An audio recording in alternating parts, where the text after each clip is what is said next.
Hello అండి అందరికీ మరొక మినీ వ్లాగ్తో మళ్ళీ మీ ముందుకు వచ్చేసానండి. సో మేమైతే దుబాయ్కి వెళ్ళడానికి ఒకటి ప్రిపేర్ చేసేసుకుంటున్నాము, అన్నీ సర్ది పెట్టేసుకుంటున్నాము, ప్యాకింగ్లు అవి అవుతున్నాయి. అండ్ అమ్మ మా కోసం మిక్సర్ ప్రిపేర్ చేస్తుందన్నమాట. సో మేము ఇక్కడ నుంచి ఏమి వండి తీసుకెళ్ళకుండా అన్నీ అక్కడే వండుకుందాము అని చెప్పేసి పిండిలన్నీ ప్యాకింగ్ చేసేసుకున్నాము. బట్ అమ్మ లాస్ట్ మూమెంట్లో ఇంకా లేదు, ఏమీ వండి పట్టుకెళ్ళకపోతే నాకు ఏదో ఒకలా ఉంది, మిక్సర్ అయినా సరే పట్టుకెళ్ళు అని చెప్పేసి మిక్సర్ ప్రిపేర్ చేసింది. యాక్చువల్లీ అమ్మ అన్ని రకాల వంటలు, అంటే లడ్డూలు కానివ్వండి, సున్నుండలు, అరిసెలు, ఇలా అన్ని రకాల వంటలు బాగా చేస్తుంది అనమాట.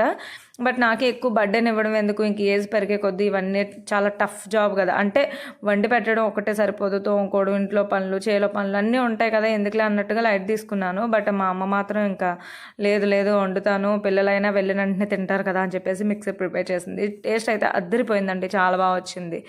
సో మీకు అసలు అది ఎంత టెంప్టింగ్గా కనిపిస్తుందో కదా వీడియోలో, కూడా చాలా బాగుంది కదా. సో అటుకులు, బూందీ, ఇంకా కారపూస అండ్ కార్న్ఫ్లెక్స్, పల్లీలు అన్నీ కూడా ఒకటి ఒకటి వేయించి అయితే వేసాం అనమాట. చాలా బాగా వచ్చింది టేస్ట్.